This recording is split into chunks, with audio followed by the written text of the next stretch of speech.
Ada yang bilang sama gue, karena LM kasus skincare tenggelam. Enggak, sama sekali nggak tenggelam. Gue tidak membahas tentang si LM itu, ya. Tapi ingat, kasus skincare ini tidak akan pernah tenggelam.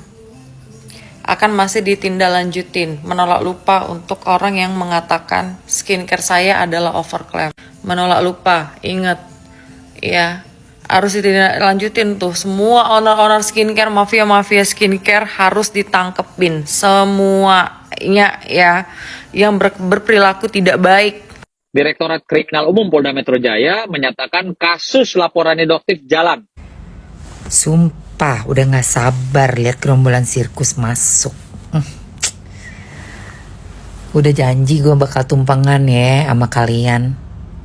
Kalau ngelihat segerombolan itu ada di dalam, ya kan? Udah Mas Sunan, aku sih percaya pada dirimu. Pasti sudah berkomunikasi, sudah diberitahu sesuai prosedur, ya kan? Tinggal tunggu aja, sabar. Semoga disegerakan deh, biar adil dan kita semua juga ngerasa lega.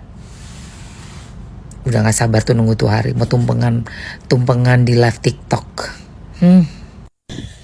Perkenalkan, nama saya Niki Bull. Umur saya 12 tahun. Cita-citanya mau jadi pengacara kalau udah besar.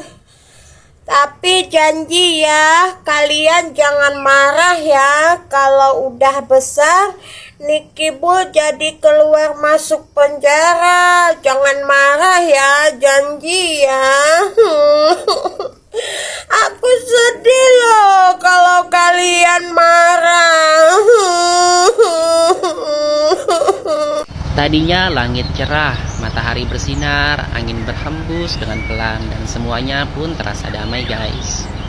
Tapi tiba-tiba mendung datang, pelan tapi pasti. Ya begitulah dampak dari suara-suara yang tidak bertanggung jawab. Opini yang awalnya hangat pun berubah jadi panas, dan panas itu menguap menjadi awan yang kelabu. Nah, buzzer toxic itu seringkali menjadi pemicu guys. Tidak mau disebut sebagai buzzer, padahal setiap hari dia bicara soal satu agenda, menyuarakan satu arah, membela seseorang yang bahkan tiba-tiba jadi seolah-olah sahabat lama. Narasi yang dibangun pun seringkali tidak konsisten, argumen tidak utuh hanya agar terlihat vokal. Tapi suara tanpa dasar hanya memperkeruh guys, bukannya mencerahkan. Lalu hujan pun nanti akan turun. Tidak selalu buruk sih sebenarnya, karena hujan bisa membawa keberkahan.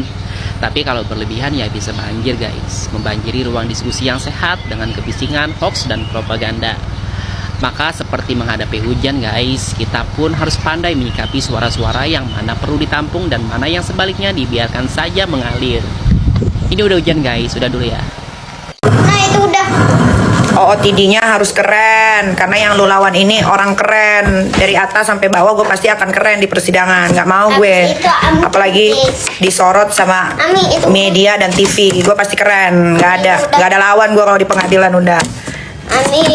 Iya, oke, sebelum gue ciao Bella, gue mau mengingatkan untuk Reza si Ratu Flexing yang sekarang lagi happy ya. Terus yang kemarin di Komisi 9 yang komuknya kayak gini, abang ya jangan yang komuk mukanya kayak gini nih, pelangga pelongo, belaga dibego-begoin. Gue mau menyampaikan sesuatu untuk lu ya, untuk lu Reza, lu si Ratu Flexing. Ingat ya, pertarungan ini baru dimulai, ini belum berakhir. Persiapkan diri lu untuk bertemu sama gue di pengadilan. Ingat, OOTD lu harus keren, karena yang lu lawan keren. Iya, para pembela owner skincare nakal selalu pasti menanyakan mana korban overclaim, mana korban overclaim. Ya selalu seperti itu. Dia ingin menunjukkan overclaim tidak akan mengakibatkan bopeng, tidak akan merusak wajahnya. Lah, memang begitu.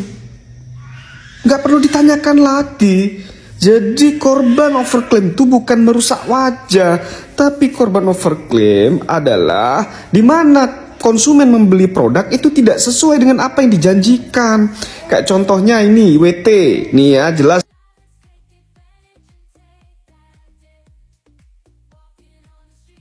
ya, WT dianggap melanggar oleh BP POM itu salah satunya undang-undang perlindungan konsumen dianggap disebut dalam ini hanya penempelan stiker, relabeling, dan ini tidak ada wet tomato kandungannya, ya, tidak sesuai dengan iklan.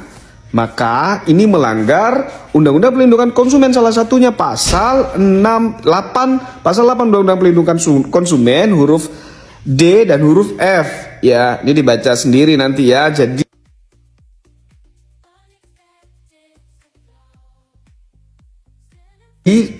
intinya adalah tidak sesuai dengan iklan, tidak sesuai dengan kemanjuran. Maka junto pasal 62-nya ancaman hukuman pidananya adalah 5 tahun atau denda 2 miliar. Jelas ya. Jadi kalau ditanya korban overclaim siapa? Semua yang membeli produk WT itu adalah korban overclaim, produk overclaim. Kenapa? Karena produk konsumen yang membeli produk itu tidak sesuai dengan apa yang dijanjikan. Jadi jangan berharap ini para pendukung Honest Skincare ini mencoba untuk mengalihkan ya. Jadi tidak harus korbannya bopeng, rusak wajahnya, hancur, enggak. Beda dengan produk yang abal-abal. Ya, jelas ya di sini ya. Jadi korban overclaim adalah semua orang yang membeli produk itu karena tidak sesuai dengan iklan, tidak sesuai dengan yang dijanjikan, maka mereka adalah korban dari produk overclaim. Paham? Yang jual skincare banyak yang abal. Kenapa ya kok benci banget sama SS? Nanya aja. Oke, kamu nanya aku jawab ya. Yang lain itu pada banyak yang jual abal tapi langsung menyadari, sadar diri, minta maaf, terus perbaiki produknya. Udah gitu hubungi seller-sellernya, ditarik semua, dibayarin. Sampai ada satu tuh pengusaha skincare yang harus pergi ke daerah di mana seller itu berada, dan dia beli tiketnya mahal banget karena jauh banget daerahnya, dan diganti semuanya. Itu seller yang betul-betul bertanggung jawab dan amanah, rendah hati, minta maaf juga sama Doktif bertabayun. Tapi yang satu itu udahlah koar-koarnya setiap hari dia pakai lagi toanya lewat mulutnya asisten ya kan, lewat mulut anak buah. Nggak ada sama sekali rasa untuk memperbaiki diri, terus bertanggung jawab pada reseller, malah kayak nantangin orang yang udah bantu bisnisnya reseller itu, biarpun orang middle low gitu ya. Tapi mereka loh tangan yang memanjangkan tangan kita pengusaha di daerah-daerah terpencil, kan kita nggak bisa ke sana. Itu mereka begitu udah ketahuan abal-abal, bukannya malah dibantu, malah ditantangin, malah nantangin. Orang kayak gitu yang malah nantangin itu yang bikin kita semuanya kesel. Ditambah masih juga gitu loh, ada peristiwa ngedatengin Doktif kayak gitu di depan mata lagi. Itu namanya nantangin ya. So pakai bilang apa, preman. Oh ya, kita preman. Apa sih lo? Ini negara hukum. Ini negara hukum. Dengan tabiat seperti itu nantangin orang banyak ya, lo sama aja nantang arus gitu loh. Pasti kecabik-cabik badan lo. Air tuh kelihatan kayak menenangkan, seperti kita masyarakat tuh seperti kelihatan tenang gitu ya, kayak nggak ada apa-apanya. Tapi kalau udah bergerak yang namanya air, yang namanya tsunami, selesai. Mau segede apapun lo selesai. Tuh gue kasih tahu. Jadi kalau udah tahu salah, tahu diri ya, perbaiki, terus tanggung jawab dengan reseller. Jangan cuma mau untungnya aja. Sebagai seorang pengusaha itu yang punya usaha, yang punya modal besar ya, harus bisa menjadi pengayom para resellernya seperti janji di awal itu. Dan kasus Doktif ini juga yang udah membuat masyarakat semakin jengah ya, ngerti kan, jengah, nggak suka ngelihatnya kayak begitu. Ada orang di negara kita bisa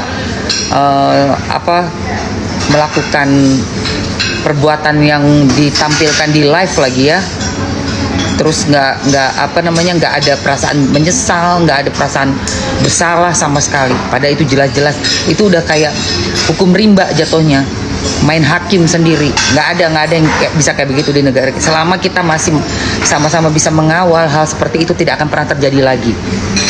Ya, jadi pertanyaan kamu udah saya jawab. Oke, teman-teman yang mau komen dan menjawab pertanyaannya ini siapa ya namanya tadi?